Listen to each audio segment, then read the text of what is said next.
But Psalm 52 verse number 4, Psalm 52 is what we're up to, by the way, if you haven't worked that out. But Psalm 52 verse 4 says, "Thou lovest all devouring words, O thou deceitful tongue." The title for the sermon tonight is The Deceitful Tongue. The Deceitful Tongue. Now, what's really interesting about this psalm is that I think in most Bibles, you're going to have a bit of an introduction. This Bible that I've got here definitely has an introduction, a title, as it were, to this psalm. So before we get into the psalm, before we understand why these words are spoken, let's see the title, and then we'll go back to the story in the Old Testament that explains why this psalm was written. But it says there, if you got the title, I think most of you should have that in your Bible. It says, "To the chief musician, Mischiefs, a psalm of David." So, of course, we know David, King David is a writer here. "When Doeg, the Edomite, came and told Saul and said unto him, David is come to the house of Ahimelech." So they say, well, that's interesting. We've got a few names there. We've got Doeg, we've got Saul, we have Ahimelech, and we have David. And so this is very clearly about a psalm, a story, an event that took place in the Old Testament. Now, just to bring you up to speed, obviously you know who Saul is. That's King Saul. So this is actually before David became king. You may recall there was a time when David was a fugitive. He was on the run because King Saul wanted to slay David. And the reason he wanted to slay David is because he was envious. Basically, he was just envious. You know, King Saul had done great works. King Saul was a victorious king, but David was doing greater works than King Saul. Now, what's interesting about this is, you know, just again, think about the events here. You know, obviously we know David was a saved man. King Saul was another saved man. Okay, there's many ways to prove that King Saul was also saved. And so this is really two saved people. One saved individual, one believer, one brother in the Lord is so envious about another brother in the Lord that he wants to slay him. You know, that can happen in your Christianity. That can walk. Look, I love the house of God. I love the fellowship. I love the brethren. I want to encourage the brethren. I want to motivate the brethren. We ought to love one another. We should encourage one another. But if you let envy get into your heart, it could cause you to even hate your own brothers in the Lord. Okay, King Saul hated David. He was seeking after him to slay him. King David was in the run, and David ended up going to speak to Ahimelech, that we saw there in the title. Ahimelech was the priest of the tabernacle in this story. So before we even get to the psalm, let's go to the story. Keep your finger there, and please go to 1 Samuel chapter 21. 1 Samuel chapter 21, please. 1 Samuel chapter 21. So we were also introduced to Doeg. Doeg, obviously, the enemy of David. The enemy of David, okay? But 1 Samuel chapter 21, verse 1. All right, so again, bringing you quickly up to speed, King Saul is envious about David. He wants to slay David. So David is on the run. He's a fugitive. And then as he's on the run with a few of his men. They get hungry. They're looking for food. They're looking for, just the bare minimum they need to just get through life. It says here in 1 Samuel 21, verse 1, "Then came David to Nob, to Ahimelech, the priest." So here, immediately you can see the names there, right? David's coming to Nob, to Ahimelech, the priest. And notice what happens here. It says, "And Ahimelech was afraid at the meeting of David, and said unto him, Why art thou alone, and no man with thee?" So Ahimelech realizes, hold on, something's not right here.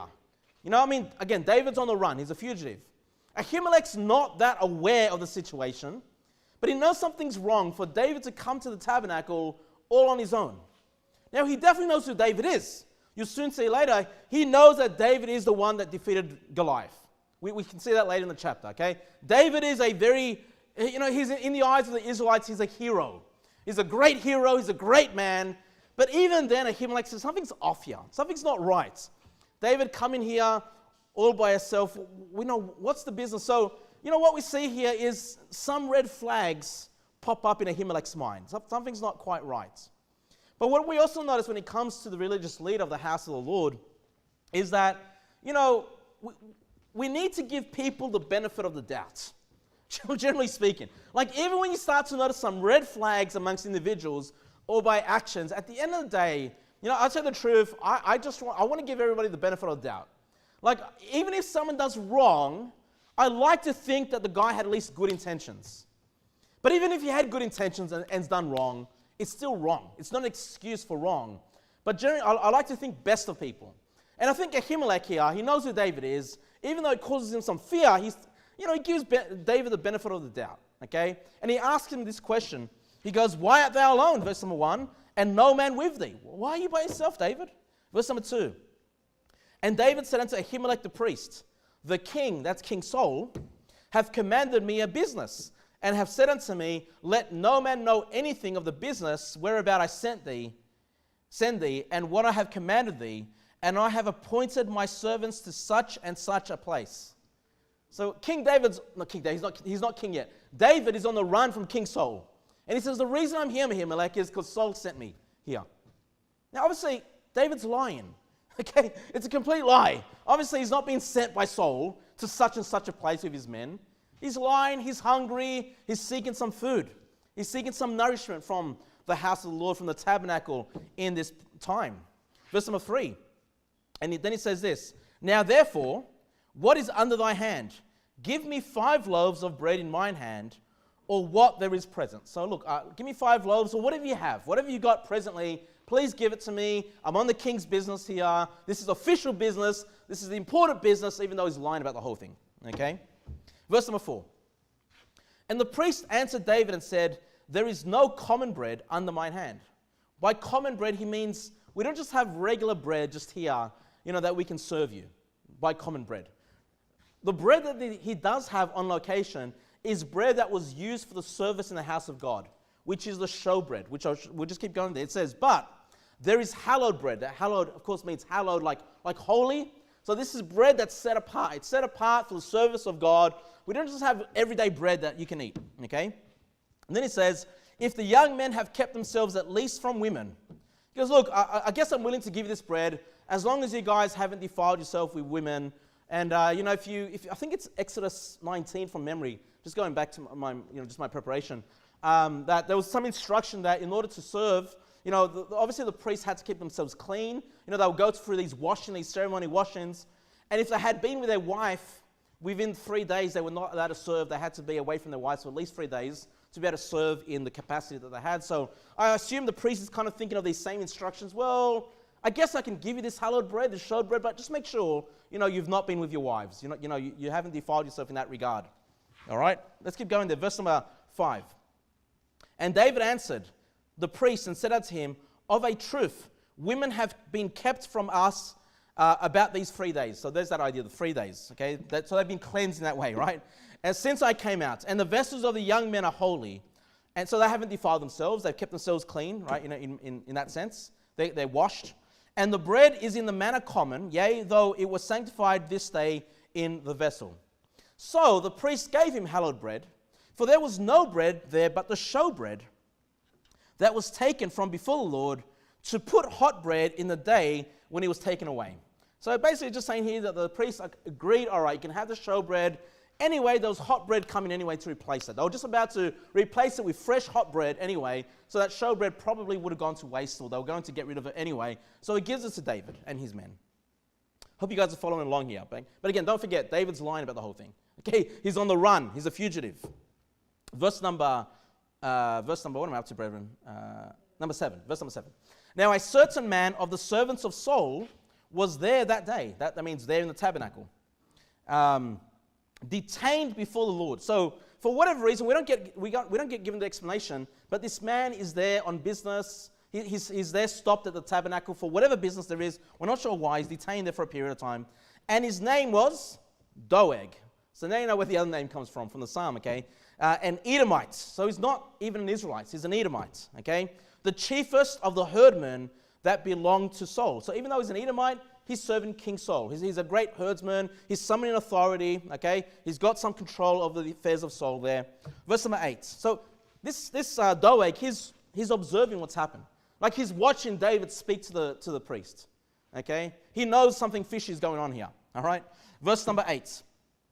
And David said unto Ahimelech, and there is not here under thine hand spear or sword, okay? For I have neither brought my sword nor my weapons with me, because the king's business required haste. He goes, look, have you got a weapon? Because I'm just so busy. I'm in such a rush that I forgot to bring my weapons. Okay? So not just food, but he also wants weapons to protect himself, right? And so he asks the question, verse number 9, and the priest said, the sword of Goliath, the Philistine, whom thou slewest. So you can see the priest obviously knows David. David's a hero. Hey, you slew this giant. You slew Goliath. hey, we've got his sword. You want to take that, basically? Okay. The sword of Goliath the Philistine, whom thou slewest in the valley of Elah. Behold, it is here wrapped in a cloth behind the ephod. If thou wilt take that, take it, for there is no other save that here. And David said, there is none like that, give it me. And David arose and fled that day for fear of Saul, and went to Achish, the king of Gath. All right, so that's the event that takes place. You notice David, Ahimelech, Doeg, Saul. Okay, all the names that are mentioned there in the psalm. Well, let's go to the next chapter. 1 Samuel chapter 22. Let's go to the next chapter, verse number 6. 1 Samuel 22, verse number 6. And King Saul finds out that David is on the run. And, he's got this suspicion that people are helping him. Starting to get a little bit, what's the word? Paranoid. Man, you know everything. All the words I'm looking for. All right, but yeah, he's getting a little bit paranoid because it's like, man, are people turning against me? Are they helping David? What's going on here? He starts to get definitely paranoid. Verse number 6. It says, and when Saul heard that David was discovered, and the men that were with him, now Saul abode in Gibeah under a tree in Ramah, having his spear in his hand, and all his servants were standing about him. Then Saul said unto his servants that stood about him, hear now, ye Benjaminites, because he himself was a Benjaminite, will the son of Jesse give every one of you fields and vineyards, and make you all captains of thousands and captains of hundreds? He goes, man, if you guys side with David, is David going to make you a ruler of hundreds? Is he going to make you a captain? Basically saying, look, David's not going to look out for you Benjamites. Okay? I'm the one that looks out for the Benjamites because I'm a Benjamite myself.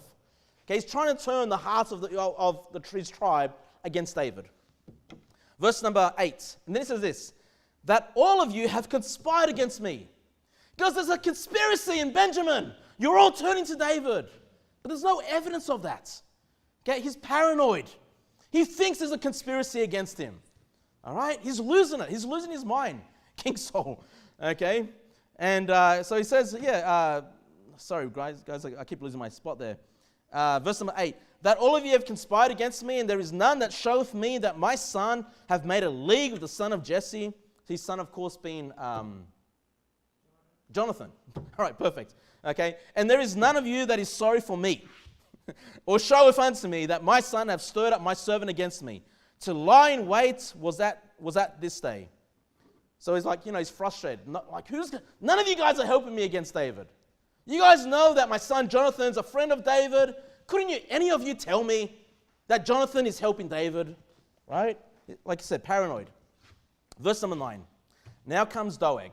Now he seizes his opportunity. Okay? Because he was a witness of David coming into the house of the Lord.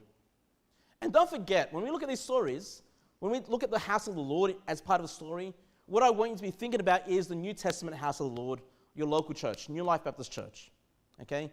The things that we read about that take place in the house of God in the Old Testament can take place in the house of God in the New Testament.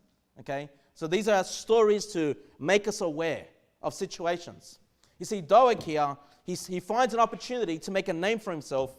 It says in verse number 9, then answered Doeg the Edomite, which was set over the servants of Saul, and said, I saw the son of Jesse come into Nob, to Ahimelech, the son of Ahitub.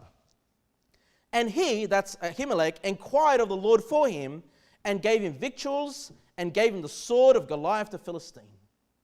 He goes, you know what, that Ahimelech, I saw him, he gave David food, and he gave him the sword. What's he making, what kind of story is he putting forth?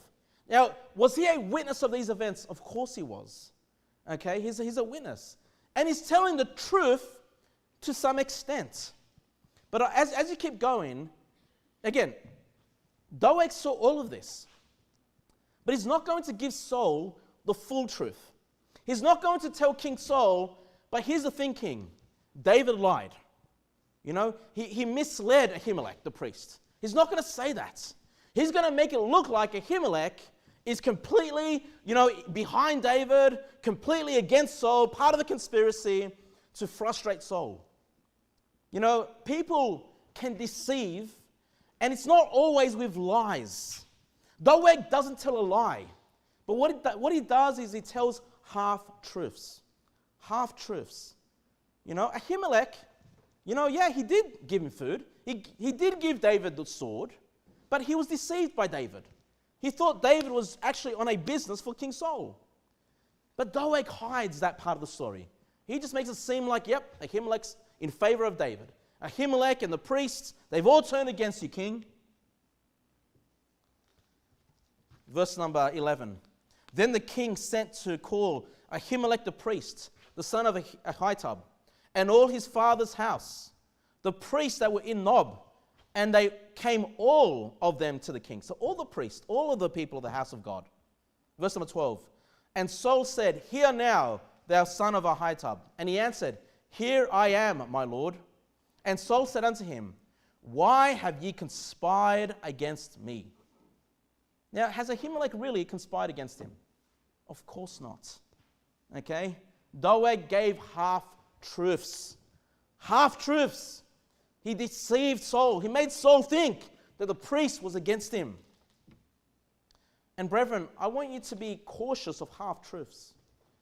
Be careful of half-truths in the house of God. Be careful when people are telling you half-truths about this pastor or about any pastor. Be careful. It's easy to be, to believe because they are truths to some extent. But there's important information that's missing. And you say, why do people do that? Why? Look, there are times that you may, tell an event, you may try to recollect something in the past, and you might forget, just as you're having conversation, you might forget certain important facts. Just because, you're trying to remember things on the go, you might just forget some certain facts. And the person that you're speaking to might walk away with a different impression of what you're trying to communicate. Look, obviously these things can happen, okay? But one thing that I want you to be aware of, if you start to notice a pattern in people that tell half-truths, beware, be careful. That person is a Doeg, okay? They're trying to find an opportunity to make a name for themselves. We'll soon see later that this man is looking for an opportunity to be promoted by King Saul in order to have riches, to turn, a brother in the Lord against another brother in the Lord, to destroy the house of the Lord, to destroy the religious leaders.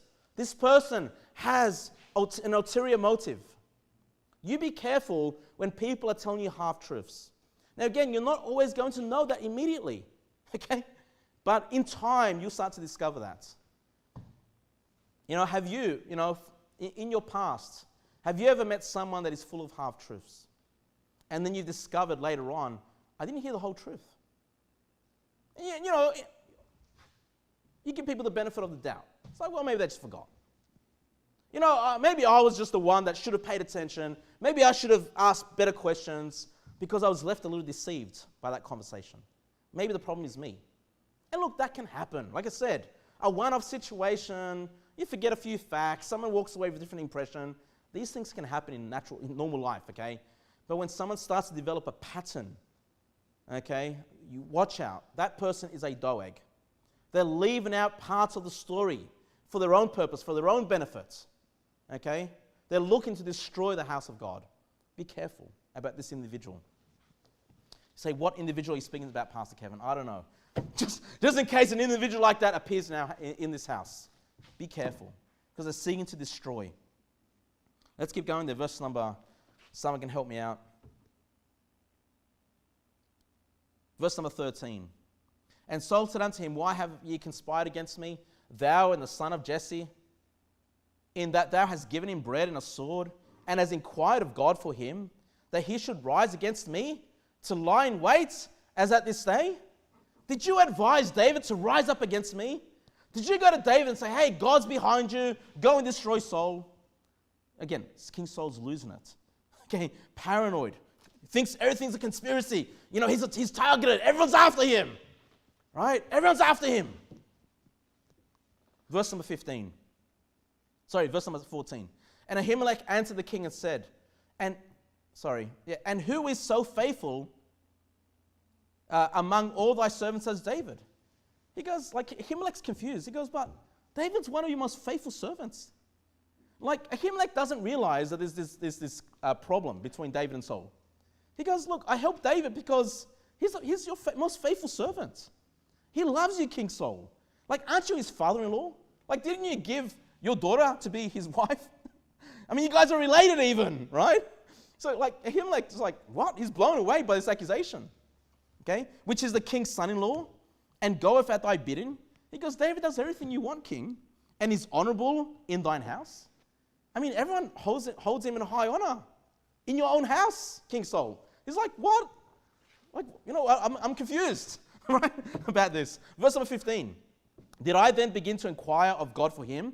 Be it far from me. Let not the king impute anything unto his servants, nor to all the house of my father, for thy servant knew nothing of all this, less or more. He goes, I have no idea about your conflict. I have no idea that David's on the run and you guys are at war one with another. I have no idea about this. I thought David was a good man. I thought you loved David. I thought you guys, I helped David because he's honorable in your own house. So obviously Ahimelech is innocent. He's not trying to side with one party or the other party, right? He's just thinking he's doing the best he can. He thinks by helping David, he's actually helping King Saul because he was lied to. David thought, David told that lie that it was about the king's business. Verse number 16. And the king said, Thou shalt surely die, Ahimelech, thou and all thy father's house. Ahimelech, you're going to die and your whole family's going to die. For nothing. Like, he's done nothing wrong. Okay? Verse number 17. And the king said unto the footmen that stood about him, Turn and slay the priests of the Lord, because their hand also is with David, and because they knew when he fled, and did not show it to me. But the servants of the king would not put forth their hand to fall upon the priests of the Lord. So look, King Saul's obviously very angry. Even his servants are like, man, king, we can't kill the priests. Like, we can't kill God's men here. They're serving God's house. God has set these people aside to be the priests. We can't kill these men. Obviously the fear of the Lord for these people are greater than the fear of man. Okay? So verse number 18, look what happens. And the king said unto Doeg, Turn thou and fall upon the priests. Okay, Doeg, since my servants can't kill him, you go and kill him. You go and kill the priests. And Doeg the Edomite turned and he fell upon the priests and slew on that day, look at this, 80, that's 85 persons, 85 persons, and did wear a linen ephod. That did wear a linen ephod. So he kills 85 priests. Doeg's got no problem doing this. You can definitely see he's a wicked man. He hates the house of the Lord. He hates the priests. He hates the men of God. Because, I'll kill him. Easy. All right? Because King Saul looks highly upon me. I'm the one that came to King Saul with this information, half-truths. But, hey, trust me, I'm going to go step in and kill the priest of God. Innocent people. Verse number 19. And Nob, the city of the priests, smote he with the edge of the sword. Look at this. Both men and women, children and sucklings. So not just the priests. Then he goes to Nob and starts killing the priests' families. Their wives, their children, and oxen and asses and sheep with the edge of the sword. He goes crazy with his power that he's got. Verse number 20. And one of the sons of Ahimelech, the son of Ahitub, named Abiathar, escaped and fled after David. And Abiathar showed David that Saul had slain the Lord's priests. Look at verse number 22, how David responds. And David said unto Abiathar, I knew it that day when, I knew it that day when Doeg the Edomite was there. He goes, man, I knew this was going to happen. When I went to the house and I saw Doeg there, I just knew Doeg was up to no good. That he would surely tell Saul, I have occasioned the death of all the persons of thy father's house. So he feels guilty about this. Abide thou with me, fear not, for he that seeketh my life seeketh thy life, but with me thou shalt be in safeguard. So David does the best he can. He goes, look, I'll protect you. Man, because of me, because of my actions. I knew Doeg was there, but I still had this conversation. I still lied and it caused the death of your family. So in return, I will look after you. I'll protect you from the enemy. All right? So I think we learn a lesson there, okay? That there might very well be Doegs that abide in the house of the Lord, that creep into our church for destruction, to hurt brethren, to bring division amongst friends, to cause people to turn against the religious leader, in this case, the pastor. Be careful. And you know what? That Doeg, they'll come with you with half-truths. They won't outright lie. So you can't turn around and say, well, you lied. Well, no, I didn't lie. You just misunderstood what I meant. I told you the truth. I just forgot that part of the story. Sorry. even though it was so important to say that Ahimelech was deceived. David told Ahimelech a lie. Look, if he had just told Saul that, I'm sure Saul would have been somewhat reasonable, probably still angry, but to slay all the priests and their families and their cattle and everything they've got. Doegs, be careful of a doeg. Be careful of someone that speaks half-truths. I think the other lesson that we learn in this story is be careful what you say in church.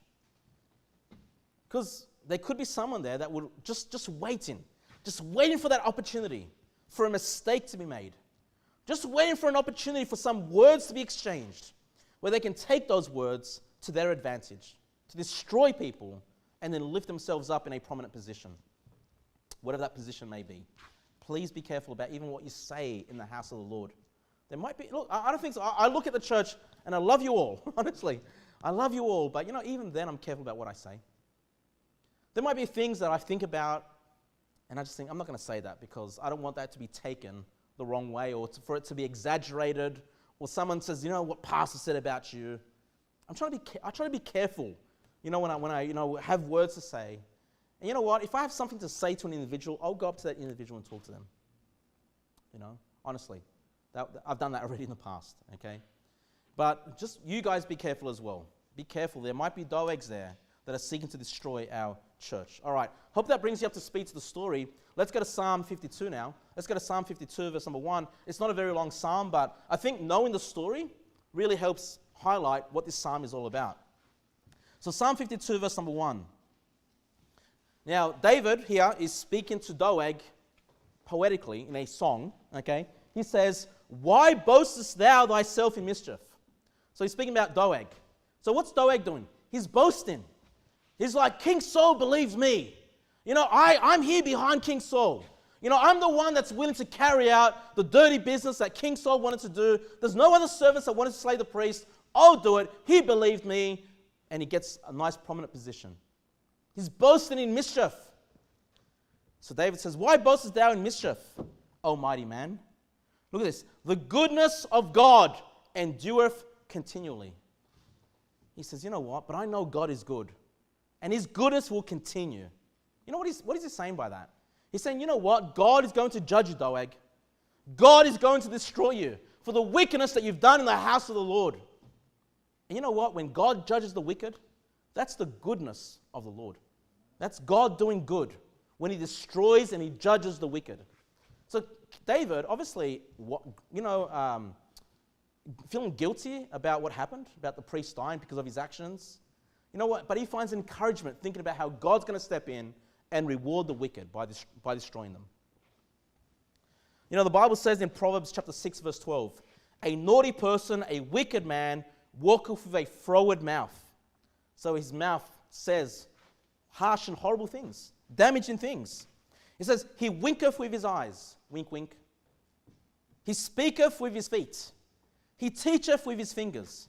I kind of think of the idea, speaking with his feet, is like he likes to get into the problems. He likes to find an issue that he can cause an issue. Like he wants to be there. He wants to be in the middle of the issue. And then it says that he points with his fingers, like the accusations. Yep, I saw Ahimelech there with David. "Frowardness is in his heart. He deviseth mischief continually, and soweth discord. Therefore shall his calamity come suddenly. Suddenly shall he be broken down without remedy." These people that are wicked, seeking to cause discord amongst God's people, God hates that. God will destroy that individual. And we see in this psalm, prophetically, we don't know what happens to Doeg afterwards. We don't hear about his end. But through this psalm, we see a prophecy of his destruction, that God is going to deal with him. Okay? Verse number 2, it says, "Thy tongue deviseth mischiefs like a sharp razor, working deceitfully." That's quite interesting. So his tongue is being compared to a sharp razor. Now, a razor in the Bible, I looked this up, I just wanted to see, make sure. But a razor is obviously not a sword. It's a knife or scissors, something to cut hair. Anytime you see a razor in the Bible, it's an instrument to cut hair. It's not a weapon of warfare. And I thought this was quite interesting, that these deceitful people, these half-truths, Have you ever heard the saying, death by 1,000 cuts? That's how they operate, death by 1,000 cuts. They take the razor. You can't really go to war with a razor. You're not going to go and slay someone with one slice with a razor. But just the idea, just of 1,000 cuts. Just by my words, just saying something, causing discord, causing confusion. Just a word here, a word there, a word there. For people to be a little confused. What do you mean by that? Are you saying this person's wicked? Are you saying the pastor's done something wrong? But it's just little cuts with a razor. Death by 1,000 cuts. Meaning that a cut by itself is not enough to kill, but when you have those 1,000 cuts, that person's going to be tortured and die because of blood loss. But it's just little cuts, So you can't really pin that person down. You can't be like, hey, you know what? You went on the attack. You'd be like, no, I told the truth. It was half-truths. Just little cuts here and there, causing people to turn against one another. Oh, I heard brother so-and-so say this about you. But I'm not trying to gossip. I just heard that. Just thought I'd leave that with you. See you later. Just leaving someone, that's interesting. And I wonder, why did that person say that about me? But it probably means nothing, half-truths. If you knew the full context, you'd be like, who cares? But they leave you half-truths. Just little words, little things that they've discovered, true things, half-truths, to cause problems. Okay, to cause division, to cause torture. This is the wickedness of doegs in the house of God. Just little cuts here and there, little cuts. Again, you don't see it immediately. Okay, you can have I'm sure you've had little cuts on your hand and you don't even notice it until you start, oh man, I'm bleeding. Okay, these people are not found out straight away. You start to see a pattern of their life. You see a pattern of half-truths. You see a pattern of mischief and cutting and destruction, just a little bit at a time. These are the people that we need to be aware of in the house of the Lord. Verse number 3, it says, thou lovest evil more than good, and lying rather than to speak righteousness. Okay, so he loves evil more than good. He wants to see the destruction of Ahimelech and the priests. I mean, it'd be so easy for him to defend Ahimelech. So easy to say, look, king, I did see David. He went to the house of God, but he lied to the priests. The priests helped him out there. Now they've got food. Now they've got a weapon. They've got the sword of Goliath. But, don't get angry at them because they were just being deceived. I mean, that would not have been difficult to say. He still would have had the ear of Saul. And Saul would have been like, man, Doeg, at least you're behind me. At least, you're someone that I can trust. But no, he wants to see the destruction of God's people. He wants to see wickedness. He wants to see destruction. He wants to lie rather than speak righteousness. Half-truths. What are half-truths? It's when people withhold information, okay, to deceive you.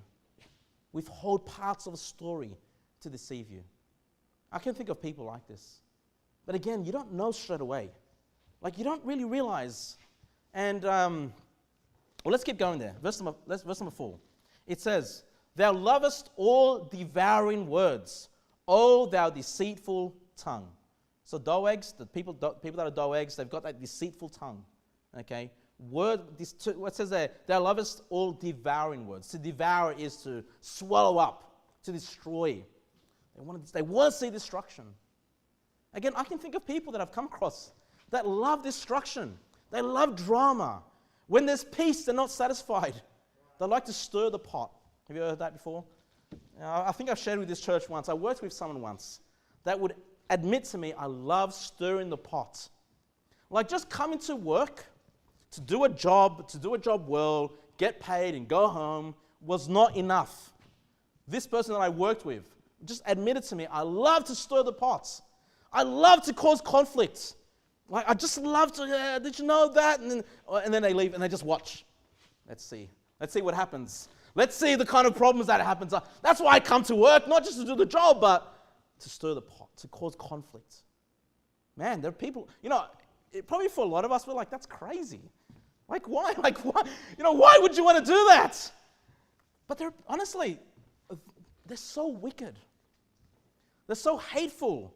They're so envious, right? They're just, instead of lifting up other people, they think they can make a name for themselves. They think they can profit. They think they can benefit by destroying other people. Be careful. There's dangerous people in the world. And these dangerous people, they love to come into the house of God. They love to cause mischief in the house of God. Be very careful. And again, you say, oh yeah, Pastor, I can think of this one time when brother so-and-so said this. I think of half-truths. Look, give them the benefit of the doubt. Okay? I mean, like Ahimelech, right? Red flag, but I'm still going to trust you, David, right? You're a hero. Okay? I understand that sometimes God's people are going to make mistakes. Sometimes they're going to fall. Okay? Because we're sinners. Okay? Surprise, we're sinners. Okay? And we have the flesh and we make mistakes and, we can say something that we didn't really mean to come across that way, but it came across that way. And, I don't want you to just immediately just throw someone out and, oh man, I knew it. This is a doag. But I'm just saying, be careful of the pattern. If you start seeing a pattern in people, beware. Be careful. Now, I can think of one situation, one man who I thought was a godly man. I thought, I'm talking about a pastor here, that I thought had a love for God and a love for the people of God. And, I would have conversations and I'd hear something and I just believe it. Again, I just want to give people the benefit of the doubt. I'll just believe that. And what I believed was true. But then I found out in other discussions that they were just half-truths. The parts that were missing were misguiding me, giving me a different impression. And again, I just thought, well, my problem. It's my fault, I guess, for not being clear enough, not asking enough information. I'll give this person a benefit of the doubt. And then I talk to other people. And they start to say, well, he told me this, but it's kind of true, but if he just mentioned the whole thing, then I would understand it better. There were promises made and things were said, but it doesn't seem like it eventuated or, and then like everyone's kind of like, because it's a pastor, everyone's like, well, that must be the problem, must be with us, with me. At some point, we're like, well, no, you're like the third or fourth person that's saying you've heard half-truths and you're being deceived and you've got this different impression. No, this doesn't go on. This is a pattern. There's a clear pattern in this individual. This person is destructive. This person's, cares about himself. He wants to see God's people destroyed, for his own benefit. Half-truths, too many half-truths. Too many people left with a wrong idea of what this individual wanted to do. Okay? And again, look, this individual I consider a brother in the Lord.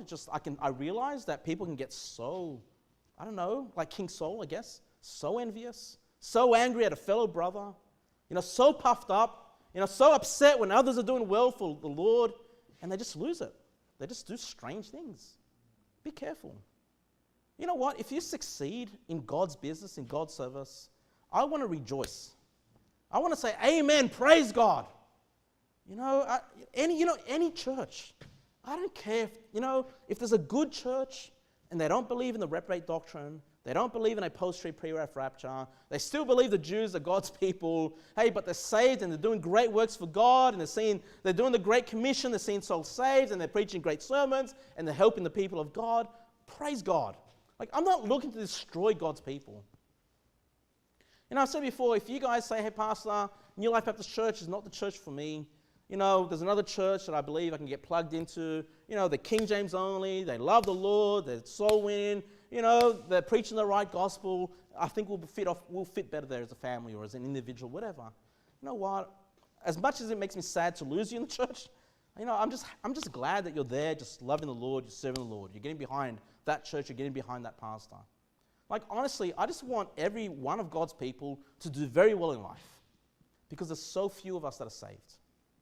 There are so few of us that actually really love the Lord and are seeking to serve Him with our lives. There are so few. So I just want to get behind you and encourage you. There's a problem when there's a brother in the Lord or a sister in the Lord that's just trying to destroy God's people, trying to just put them down out of envy, out of spite, out of hatred, just out of wickedness. It's crazy to me. Why? But hey, we have these stories in the Bible to open our eyes. I've said it to you before, I'm kind of naive. I kind of like being naive sometimes. Because again, I want to think the best of people.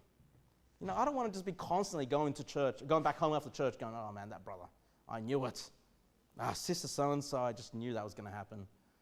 I knew she was wicked. I knew he was doing up to nothing, no good. I don't want to be that way. It's like, yeah, he did something wrong. Well, I mean, he's a sinner. That's he needs to be encouraged. Maybe he's far from the Lord, and I want to bring him back walking the Lord. That's where my heart truly is for you as an individual, for the brethren. But there are King Sauls out there. There are Doegs out there that just full of conspiracies, complete paranoid about situations, that hate the brethren, that hate the house of the Lord. It's just a reality. We've got these Old Testament stories to teach us these truths in the New Testament so we don't stay naive, that we open our eyes and pay attention when we start to see a pattern of bad works, a pattern of half-truths, a pattern of deception. Look at verse number 5. So this is the prophecy. This is what David says about Doeg. He goes, God shall likewise destroy thee forever. So what does that prove to us? If he's going to be destroyed forever, this proves that Doeg was obviously not a saved man. Okay? Because he can be destroyed on this earth. Like even you as a Christian can be so wicked that you lose your savor, that you lose your saltiness, that you're no good but to be trodden down by the foot of men. Even a Christian gets to that point. But listen, even if that Christian perishes, he still wakes up to be in heaven. Okay? Praise God that salvation is not based on works. He's put his faith and trust on Jesus. But for a person to be destroyed forever, obviously speaks of the fact that this man went to hell. This man died without Jesus Christ. This is why, for him, it's just no business. Like, it's so easy for him to just go and kill the men of God. Go and kill these priests. Even the other servants of Saul are like, we can't do this. We can't kill our fellow man. We can't kill God's people. Doeg, too easy. No, there's no love for God's people. Just wickedness. No love for God. No love for God's people. Seeking to destroy. God promises, by this prophecy here, that God will destroy him forever. He shall take thee away and pluck thee out of thy dwelling place and root thee out of the land of the living, Selah. So he says, David says, God's going to kill you. God's going to remove you from your house.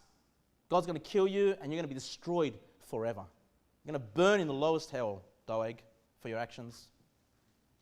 Verse number 6. And look at this.